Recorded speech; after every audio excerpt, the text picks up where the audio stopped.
सत्यशोधक समाज प्रबोधन यामधील प्रकरण तिसरे बघायचे आहे। यापूर्वी आपण 1 आणि 2 प्रकरण बघितलेले आहे। तुम्ही ते नवी दिशा अकॅडमी या YouTube चॅनलवर प्लेलिस्ट मध्ये बघायचे आहे। 3 नंबरच्या प्रकरणामध्ये काय काय 9 मुद्दे पहा कोणते ते बघायचे। 1 नंबर मुद्दा आहे मनुष्य जगतो कशासाठी। 2 नंबर भीडमध्ये कधीही सत्य नसते। 3 नंबर संविधान काय आहे। 4 नंबर संविधान बनले कसे। 5 नंबर भारतीय समाज रचना कशी आहे आणि 6 नंबर शिक्षणाची काय अवस्था आहे। 7 नंबर सत्तेत काय भागीदारी आहे।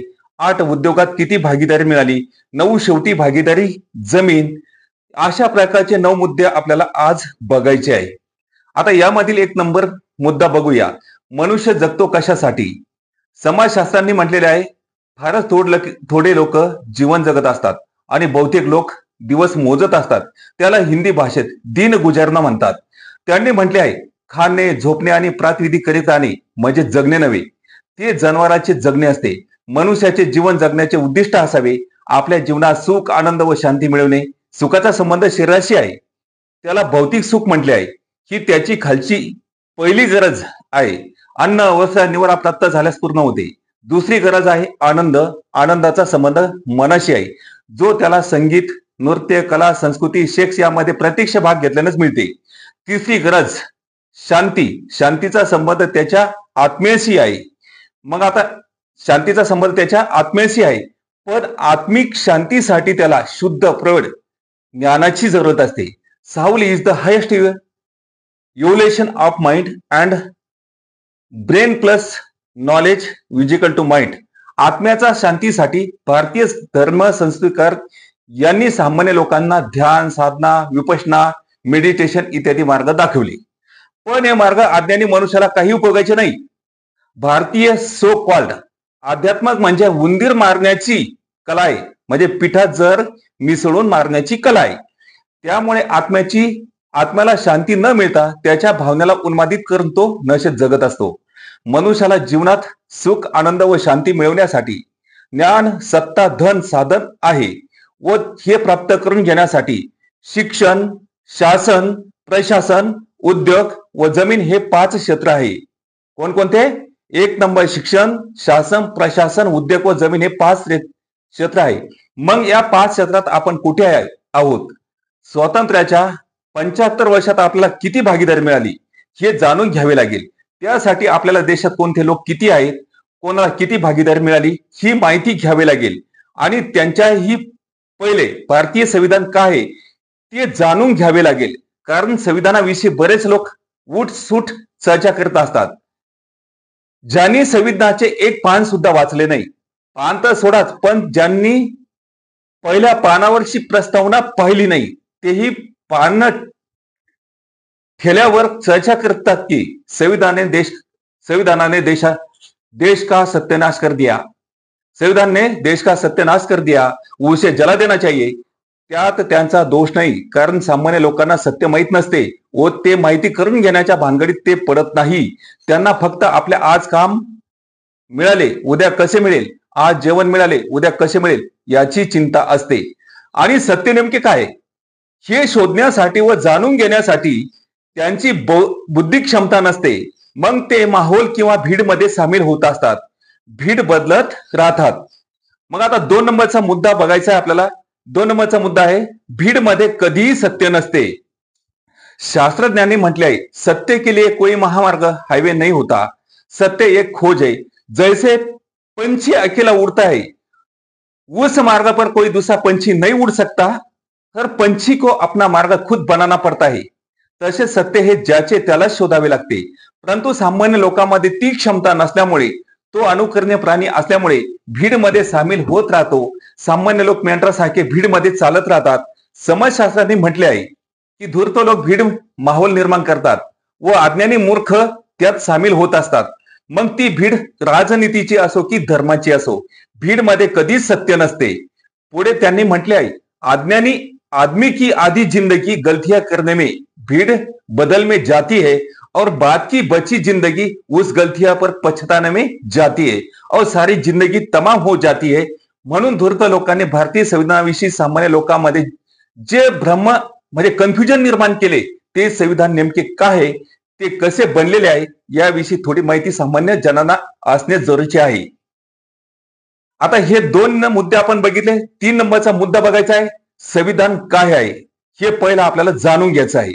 देशातील एक एक माणूस, एक एक समाज व त्याद्वारे तयार झालेला आपल्या भारताला उत्तरोत्तर प्रगती पथावर नेत राहण्यासाठी संविधान एक गाईड आहे.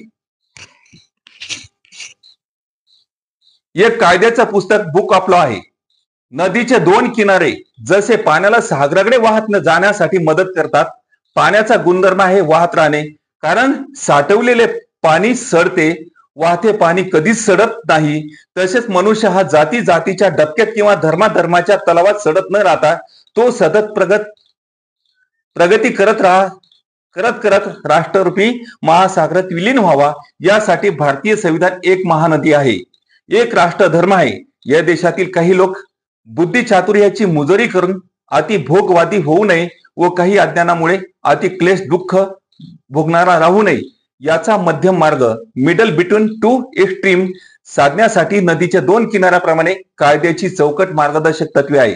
संविधान म्हणजे शासन पद्धती, सतत a body of fundamental principle according to which the state has to be govern. व्यवस्थित चालवित राहण्यासाठी एक गाईड आहे. येणाऱ्या पिढीला प्रकाश देण्यासाठी एक मशाल, टॉर्च आहे.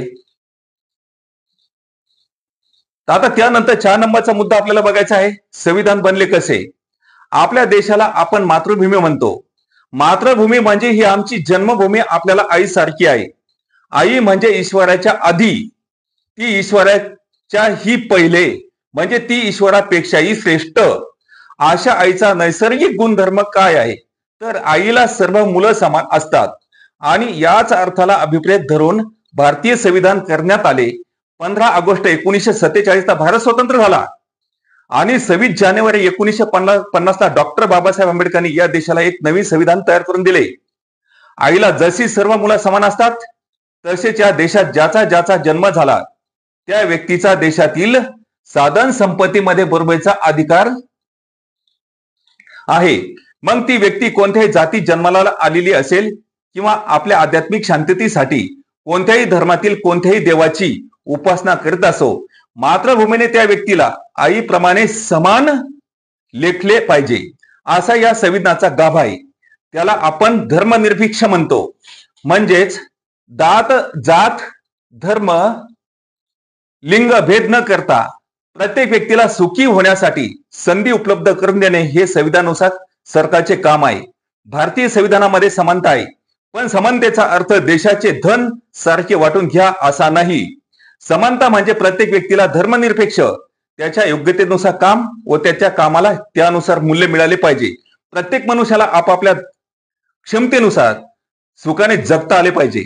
समता, स्वातंत्र्य, बंधुता, न्याय हा संविधानाचा पाया, फाउंडेशन आहे, ज्यावर संविधानाची इमारत उभी आहे. संक्षिप्त मध्ये जिसकी जितनी संख्या भारी उनकी उतनी भागीदारी, जिसकी जितनी संख्या भारी उनकी उतनी भागीदारी हा संविधानाचा आत्मा आहे. 5 नंबरचा मुद्दा बघायचा आपल्याला. 5 नंबर, भारतीय समाज रचना कशी आहे. स्वतंत्र भारतात कोणाला किती भागीदारी मिळाली हे समजून घेण्यासाठी सर्वप्रथम आपण आपल्या देशात कोणाची लोकसंख्या किती आहे ही माहिती करून घेऊ. आपल्या देशात आज 121 कोटी लोकसंख्या, त्यात एकाचा हिशोब ठेवता येत नाही, पण वर्ग, क्लास किंवा कॅटेगरीनुसार भागीदारी सांगता येते. भारतीय समाज रचनेच आपल्या देशातील सर्वात छोटा वर्ग म्हणजे ब्राह्मण समाज. हा संपूर्ण लोकसंख्येच्या 3.5% म्हणजे 3.5% आहे. दुसरा घटक म्हणजे क्षत्रिय, हा संपूर्ण संख्येच्या 5.5% आहे. ब्राह्मण, क्षत्रिय ही नावे काही आजच्या संविधानाची निगडीत नाही, ही पूर्वीच्या आर्य ब्राह्मणाच्या संविधानातून निर्माण झालेली नावे आहेत. आजच्या संविधानात काय आहे तर प्रधानमंत्री, राष्ट्रपती ही नावे आहेत. आणि आज राज्यकारभार कसा चालतो तर राष्ट्रपती देशाचा मालक आहे. खरी मालक देशाची जनता आहे, पण राष्ट्रपती आपल्या मर्जीने काही करत नाही. त्याने काय करावे हे सांगण्याचा अधिकार प्रधानमंत्री व त्याच्या मंत्रिमंडळाला असतो. तसे पूर्वीच्या संविधानात क्षत्रिय हा राजा असायचा, पण तो आपल्या मताने काही करत नव्हता. त्याने कोणाला मारायचे व कोणाचे रक्षण करायचे हे सांगण्याचा अधिकार ब्राह्मणाचा म्हणजे पुरोहिताचा राहायचा. कारण ब्राह्मण प्रधानमंत्री, प्रधान पुरोहित असायचे. ही त्यांची रिझर्वेशन पोस्ट होती. त्याला कोणी इतर वर्ग चॅलेंज करू शकत नव्हते. रिझर्वेशनचा जन्म आपल्या देशात हजारो वर्षापूर्वी ब्राह्मणाच्या वैदिक ऋग्वेद या संविधानातून झालेला आहे. पहिलं राज्यघटना म्हणजे ऋग्वेद आहे.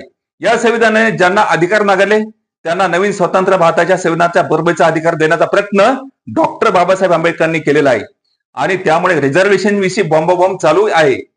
ज्यांच्यासाठी रिझर्वेशन आहे त्यांना खायची अक्कल नाही, वरच्या लोकांना त्यांना खाऊ घालण्याची नियत नाही. त्यामुळे त्यांनी सामान्य लोकांचा रिझर्वेशन विषयी कन्फ्युजन करून सावळा गोंधळ चालवला आहे. असो, आपल्या देशात तिसरा घटक आहे गांधीजीचा समाज. तो म्हणजे वैश्य, बनिया, टाटा, बिर्ला यांची संख्या आहे 6% आहे. भारतीय समाज रचनेच्या पुन्हा खाली आलो तर आपल्या देशात चतुर्ण श्रेणीत क्लास 4 हिंदू बहुसंख्य लोकांचा समाज घटक आहे. तो म्हणजे ओबीसी समाज. हा ओबीसी कोण आहे? इंग्रजांनी 1935च्या सेकंड इंडिया ऍक्टने यांचे नामांतर केले. कोणाचे? तर हजारो वर्षापासून इंग्रजाच्या काळापर्यंत ज्या वर्गाला पूर्वीच्या आर्य ब्राह्मणाच्या संविधानानुसार फक्त गावात राहण्याची व स्पर्श करण्याची परमिशन होती, त्याला इंग्रजाच्या अगोदर पूर्वीच्या आर्य ब्राह्मणाच्या संविधानात पुरुष किंवा शूद्र म्हणून गणले जात होते. जातीच्या गणतीनुसार तो म्हणजे तेली, माळी, कुणबी, धनगर इत्यादी. ज्याच्या मंडल आयोगाच्या यादीनुसार 3743 जाती आहेत. डॉक्टर आंबेडकरांनी हत्तीसारखी ताकद असलेला समाज म्हटले आहे. कोणाला? ओबीसीला. कारण हा संख्येच्या शक्तीने हत्तीसारखा मोठा म्हणजे 52% असून लोकशाहीच्या तत्वानुसार जिकडे जाईल त्या पक्षाच्या हातात सत्ता असते. पण अज्ञानामुळे हा झोपलेला समाज आहे. या शक्तीच्या बळावर दुसरे राज्य करतात, ज्ञान सत्ता धनावर मजा करतात व हा ओबीसी समाज थोड्या चाऱ्यासाठी दुसऱ्याच्या सत्तेचे गाडे ओढतो. समाज रचनेच्या खाली ओबीसी नंतर दुसरा घटक आहे तो शेड्यूल क्लास. शेड्यूल क्लास म्हणजे एससी हा कोण आहे? इंग्रजांनी 1935 साली एक यादी बनवली. ज्यांना हजारो वर्षापासून इंग्रजांच्या काळापर्यंत गावात राहण्याची परमिशन नव्हती, पाण्याला स्पर्श करण्याची, मंदिरात जाण्याची, नवीन कपडे घालण्याची, मातीच्या घरात राहण्याची, ब्राह्मणी वैदिक धर्मानुसार अनुमती नव्हती. त्या 1,500 जातीचा समूह म्हणजे महार, मांग, संभाज, चांडाल, भंगी इत्यादी आहे. त्यानंतर तिसरा घटक म्हणजे आदिवासी म्हणजे एसटी शेड्यूल ट्राईब्स, जे जंगल पहाडात राहत होते. त्यात गोंड, गोवारी, भिल्ल, कोरकू अशा 1000 जनजाती आहे. त्यानंतर शेवटचा घटक म्हणजे धर्मांतरित लोक, ज्यांना धार्मिक अल्पसंख्याक आर्य म्हणतात. आपल्याला माहित असेल की आपल्या देशावर बाहेरील अनेक राज्यकर्त्यांनी आक्रमण केली. त्यांनी आपल्या देशाला लुटून नेले. आपण कोठेच गेलो नाही तरी स्वतःला खूप हुशार समजतो. काही लोकांनी लुटून न नेता येथेच राज्यकारभार केला. राज्य करता करता त्यांनी आपल्या धर्म प्रचार केला. भारतीय लोकांना तो आवडला. त्यांनी आपल्या आत्मिक शांतीसाठी धर्मांतरे केली. काही इस्लाम मध्ये गेलीत. इंग्रज आल्यामुळे काही ख्रिस्ती झालेत. भारतात काही लोकात क्रांत्या झाल्या. गुरु नानकांनी लोकांना शीख धर्माची दीक्षा दिली. डॉक्टर आंबेडकरांनी भारतीय लोकांना मूळ धर्मात वापस आणले, बुद्धिस्ट बनवले. असे सर्व धर्मांतील अल्पसंख्याक आज 10.5% वर लोक आहेत. तर स्वातंत्र्याच्या 75 वर्षात कोणाला किती भागीदार मिळाले हा आपला विषय आहे. 6 नंबर मुद्दा बघायचा आहे. 6 नंबर मध्ये दाखवले शिक्षणाची अवस्था आहे. शिक्षणाची काय अवस्था आहे? शास्त्रज्ञांनी म्हटले आहे शिक्षण मनुष्याचा जीवन जगण्याचा रेल्वे ट्रॅक आहे. ट्रॅक फॉर ट्रेडिंग लाईफ आहे. मनुष्याला क्षणाला जगणे शिकवते ते म्हणजे शिक्षण. आई बाप मुलांना जन्म देतात पण शिक्षण त्याला जीवन जगण्याची कला, लाईफस्टाईल देते. शिक्षणाशिवाय मनुष्य जगतो पण तो जनावरासारखा.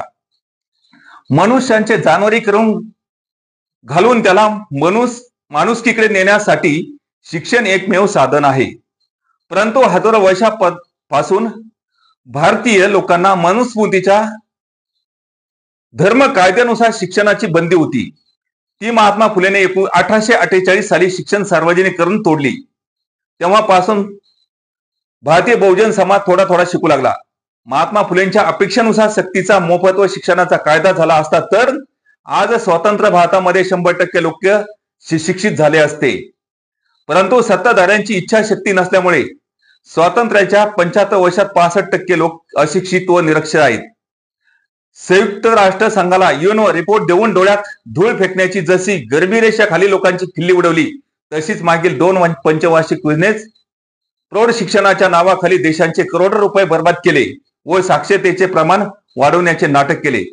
ज्यांना फक्त नाव लिहिता येते, अंगठ्याऐवजी सही करता येते, अशा लोकांना साक्षरतेच्या यादीत टाकले. परंतु वैज्ञानिक दृष्टिकोनातून विचार केल्यास आजही भारतात 65% लोक निरक्षर आहेत. हे कोण आहेत? ते ब्राह्मण, क्षत्रिय, वैश्य वरील 15% लोक मधील नाहीत, तर त्या खालील जो 85% समाज म्हणजेच ओबीसी, एससी, एसटी, आर्यम आहे, त्यातील 65% समाज निरक्षर आहे. कारण हा समाज या देशातील 6 लाख खेड्यामध्ये शेती मजुरीवर जीवन जगत आहे. एक तर त्यांची शिक्षणाची सोय नाही, व असेल तर त्याची परिस्थिती नाही. इच्छाशक्ती नसलेल्या प्रस्थापित सत्ताधाऱ्यांनी शिक्षण पद्धतीची अशी वाट लावली की एकतर लोकांना शिक्षण खाऊ द्यायचे नाही, व जास्त बोंबलले तर चण्याचे टोपले पुढे ठेवायचे आणि दात पाडून टाकायचे. म्हणजे खाजगीकरण, म्हणजेच देऊनही तो खाऊ शकणार नाही, कारण त्यांची इच्छा नाही की खालच्या वर्गाला शिकवावा. परंतु डॉक्टर आंबेडकरांनी दिलेल्या नवीन संविधानामुळे आता ते लोकांना मनुस्मृतीच्या कायद्यासारखे डायरेक्ट म्हणू शकत नाही की तुम्हाला शिक्षण घेण्याचा अधिकार नाही. समाजाला मिळत असलेल्या शिक्षणाचा पुन्हा सर्वे कराल तर शिकलेला 85 वजा 65% म्हणजे 20% लोक मध्ये 15% असे आहेत की ते पुस्तक वाचतात, पण काय वाचतो तेच त्यांना समजत नाही. सारं त्यांच्या डोक्यावरून जाते. ते नॉन मॅट्रिक आहे. म्हणजे फक्त 5% प्रशिक्षित लोक आहेत की ज्यांना थोडंफार समजते, ज्यांना समाज आणि देशाविषयी थोडेफार समजते, परंतु ते दिशाहीन व दिशाभूल झाल्यामुळे काहीच प्रगती करू शकत नाही. त्यातील काही लोक गध्यासारखे एकच एक व काही लोक माकडासारखे एक ना धड भारावत चिंध्या केल्यासारखे वागत आहे. शास्त्रज्ञांनी म्हटले आहे, जो सोच समजकर अपने आप को बदलता है वही आदमी प्रगती करता है. पण त्यांना ते जमत नाही, कारण शाळा महाविद्यालयातून त्यांना तार्किक ज्ञान, लॉजिकल सायन्स मिळालेले नाही. पुन्हा महाविद्यालयाचा जर सर्वे केला तर या 85% बहुजन समाजातील 1% माणूस मात्र विश्वविद्यालयाच्या दारात उभा आहे. त्यातही MA PhD हे बोटावर मोजण्या लायक आहेत. आणि तेथे त्यांची फजिती झाली आहे, कारण भारताच्या विद्यापीठात विश्वाचे ज्ञान देण्यात येत नाही. नाव विश्वविद्यालय, युनिव्हर्सिटी, इथे युनिव्हर्सल नॉलेज मिळायला पाहिजे. संपूर्ण विश्वासंबंधी माहिती, नॉलेज ऑफ युनिव्हर्सल शिकायला पाहिजे. परंतु आमच्या देशातील अर्थशास्त्र MA झालेल्या विद्यार्थ्याला विचारले की बापू तुला नोकरी का मिळाली नाही, तर त्याचे उत्तर येते, भाऊ माझ्या नशिबातच नोकरी नाही. याचे कारण भारतीय युनिव्हर्सिटीने त्यांना अर्थशास्त्र कमी आणि नशीब जास्त शिकवले आहे. त्याचा हा परिणाम आहे. त्याला खरोखर अर्थशास्त्र शिकवले असते तर जपानमध्ये मुर्दे गाडायला जागा नाही. छोटासा देश, या देशात 5-5 मुर्दे एकावर एक गाडल्या जातात. भोवताली पाणी राहायला जागा नाही, ते पाण्यावर राहतात. पण त्यांच्यात एवढं राष्ट्रप्रेम आहे, त्यांना खरे शिक्षण अर्थशास्त्र मिळालं म्हणून ते जगाला कर्ज देतात. ज्यांच्याजवळ काहीच नाही ते जगाला मदत करतात. आपल्या देशात काहीच कमी नाही, पण सर्व वाया जात आहे. म्हणून येथील कष्टकरी स्वतः पोट भरू शकत नाही. शेतकऱ्यांना आत्महत्या करावी लागते. हे अर्थशास्त्र त्याला माहित नाही, कारण त्याला आपल्या देशाच्या विश्वविद्यालयात काय शिकवले तर मुख्यतः से ज्यादा और समय से पहले किसी को कुछ नहीं मिलता, मुख्यतः से ज्यादा और समय से पहले किसी को कुछ नहीं मिलता असे शिकवले व त्याच्या मेंदूला सडवले. त्याला साधे नैसर्गिक विज्ञान शिकवले नाही की मनुष्याने काहीतरी केले तर काही निर्माण होते, पण काहीच नाही केले तर काहीच तसे राहते व कालांतराने ते आपोआप नष्ट होते. झाडाचे बी कितीही चांगले असले तर ते हातावर घेऊन फिरल्याने त्याचे झाड निर्माण होत नाही. त्याला योग्य वातावरणाची, जमीन, पाणी, हवा याची जरूरत असते. ते मिळालं नाही तर ते सडते. असेच मनुष्याचे आहे. हे तो शिकू शकला नाही. ही आहे आपल्या देशातील शिक्षणात व शिकलेल्या लोकांची अवस्था. शिक्षण हे मनुष्याला मिळालेले रॉ मटेरियल इंधन आहे. त्यातून ज्ञानरूपी ऊर्जा, एनर्जी, चेतना, कॉन्शियसनेस बाहेर काढून जीवनाचे इंजिन चालवले जाते. पण प्रस्थापित लोकांनी त्याला चेतना तर दूर थोडीशी सतसत विवेक बुद्धी, कॉन्शियस सुद्धा येऊ दिली नाही. त्याचं इंजनच फेल करून ठेवलं. मग जीवनाची गाडी चालवण्याची तर प्रश्नच नाही. जीवनाची गाडी चालवण्याचा तर प्रश्नच नाही. आता हे 6 मुद्दे आपण बघितले. आपल्याला बघायचा आहे 7वा मुद्दा, सत्तेत काय भागीदारी आहे.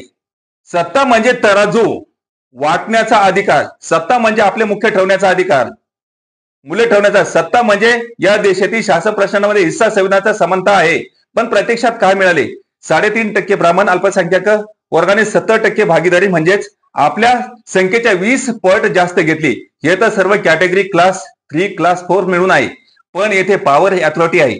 कलेक्टर, IAS IPS जसे तेथे 100तून 90 त्यांनीच दाबून घेतल्या, जागा दाबून घेतल्या. दुसरी कॅटेगरी क्षत्रिय म्हणजे राजेशाही भोगणारे लोक, त्यांनी आपल्या संख्येपेक्षा जास्त घेतले म्हणजे 5.5% लोकांनी 6% भागीदारी.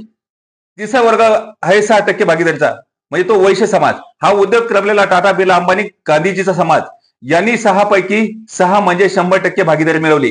पुन्हा खाली आलो तर आपला ओबीसी जातीचा समाज म्हणजे 52% आहे. संविधान सांगते की जिसकी जितनी संख्या भारी उसकी उतनी भागीदारी, म्हणजे 52% ओबीसीला 52% भागीदारी मिळाली पाहिजे.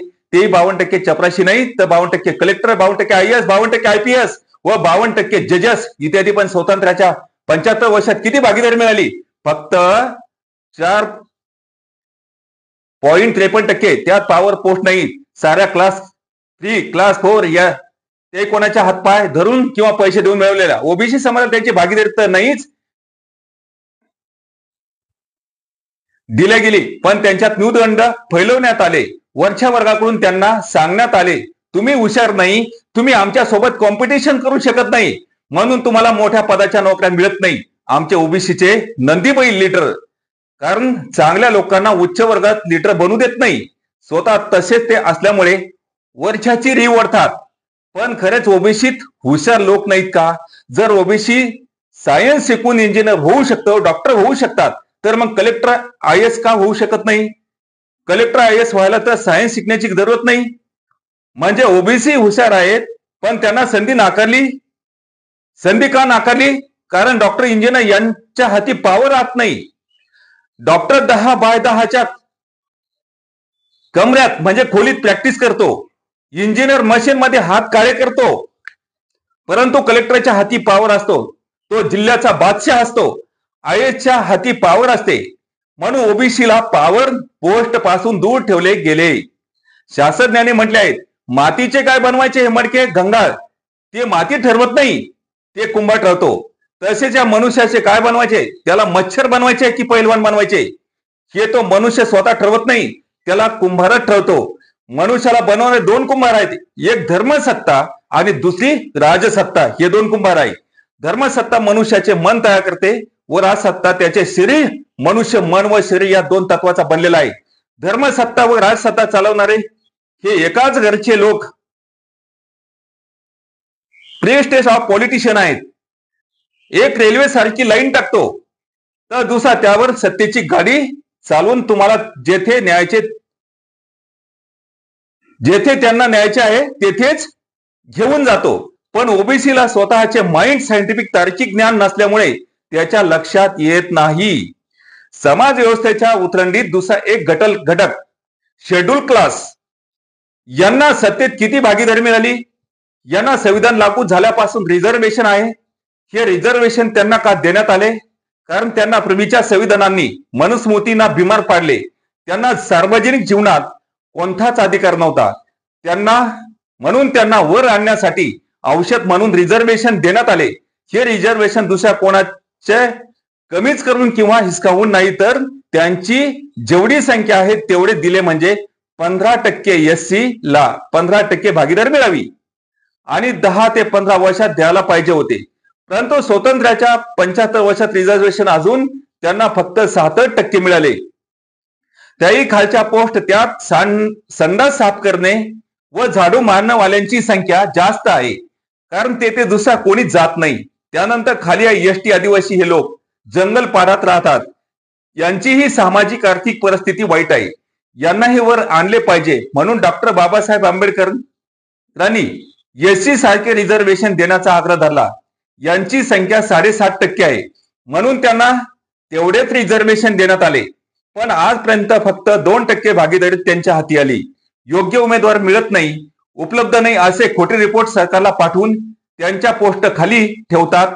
सरकार व आदिवासींच्या डोळ्यात धूळ फेकण्यासाठी जाहिराती काढतात, मुलाखती घेतात, लाखो रुपयांची बर्बादी करतात व शेवटी नॉट अवेलेबल, नॉट सुटेबल असे सांगून मग ओपन मधून किंवा खोटे सर्टिफिकेट बनवून आदिवासीच्या नोकऱ्या हडप केल्या जातात.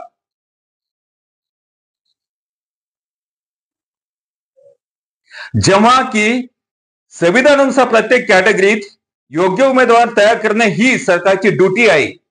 जसे आपल्या घरात अपंग मूल जन्माला आले तर त्यांना मारून टाकत नाही, त्याची जिम्मेदारी पालकांना घ्यावी लागते. संविधानानुसार सरकार व लोकांनी निवडून पाठवलेले लोक हे जनतेचे पालक असतात. हे धूर्त लोकांनी सामान्य लोकांना कधी समजू दिले नाही.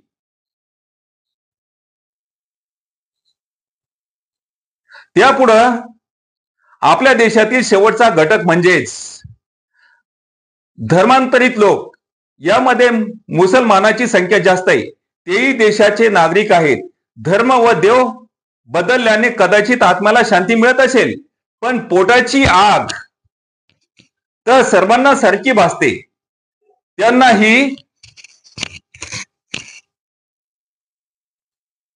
त्यांनाही संख्येच्या प्रमाणात भागीदारी मिळाली पाहिजे.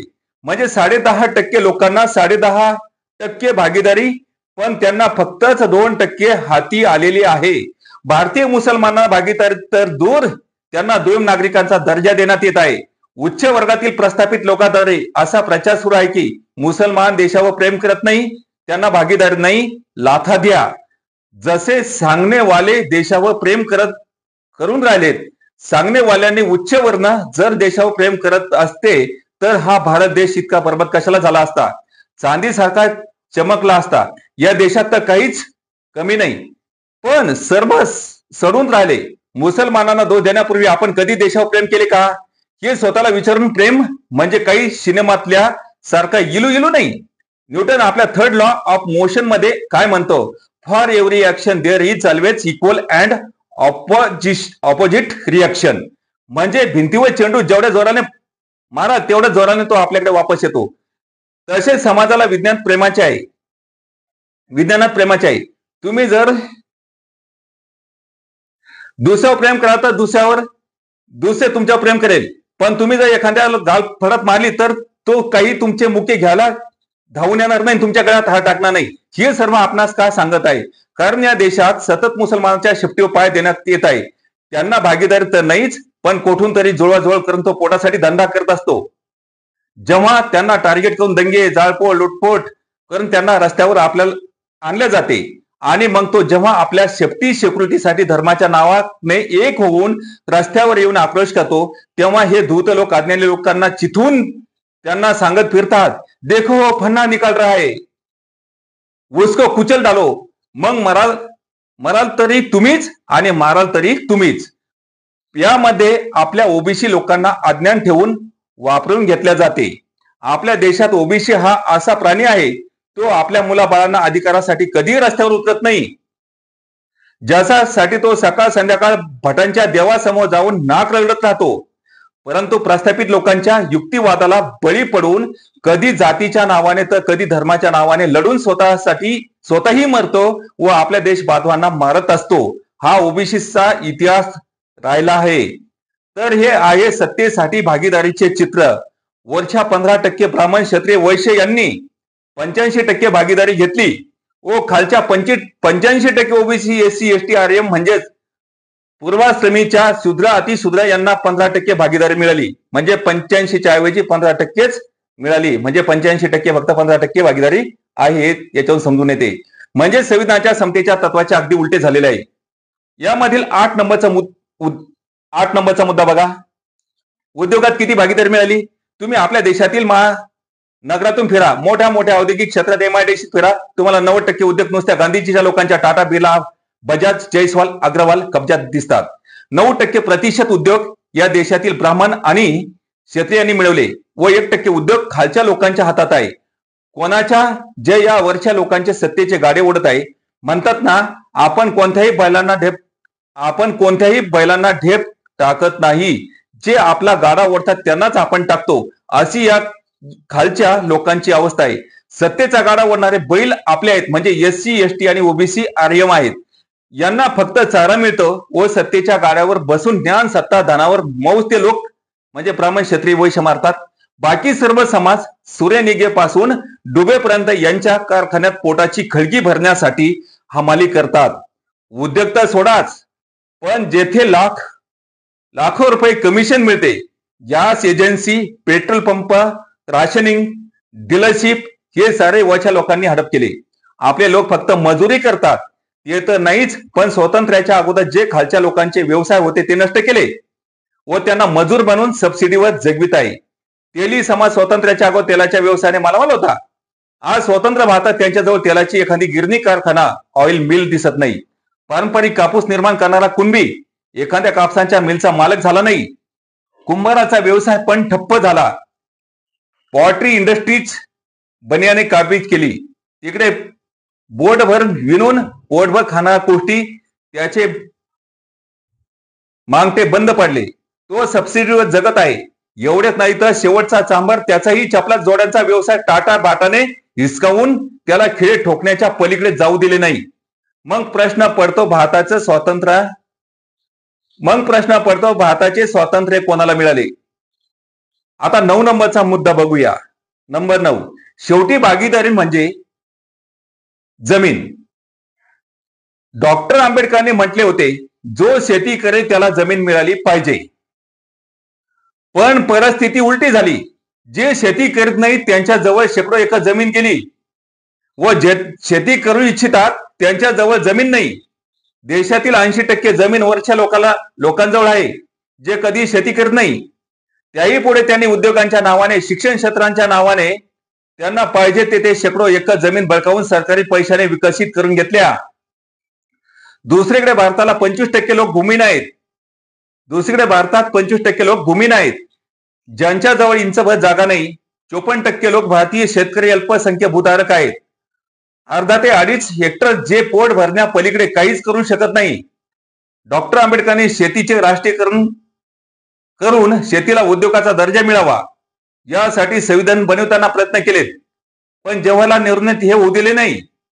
लँड सिलिंग ऍक्ट प्रमाणे वेल्थ सिलिंग ऍक्ट बनावा यासाठी प्रयत्न केले, पण त्यावेळी स्वतःला समाजवादी म्हणणाऱ्या लोकांनी सुद्धा ते नाकारले. त्यांचा परिणाम म्हणजे आज लोक करोड रुपयांच्या भ्रष्टाचार करीत आहे. भूमाफिया गरीब जनतेच्या जमिनी हिसकावून घेत आहे. संविधानाला निष्प्रभ करून LPG शेतच्या नावाने सरकारच उच्च वर्गाला जमिनी हिसकावून घेण्याचा मदत करत आहे. कारण त्यांना मनुस्मृतीच्या पुराण्या संविधानानुसार राज्यकारभार चालवायचा आहे. त्यानुसार भारतीय मूळ शूद्र लोक अंग मेहनती शिवाय शारीरिक श्रम स्वतःचे पोट भरू शकणार नाही. शूद्राती शूद्राजवळ स्वतःच्या मालकीचे धन म्हणून काही राहणार नाही व त्यांच्या श्रमाचेही दान करण्यास तो तयार राहील. अशी धर्म व्यवस्था व राजव्यवस्था उच्चवर्गीय राज्यकर्त्यांना निर्माण करायची आहे.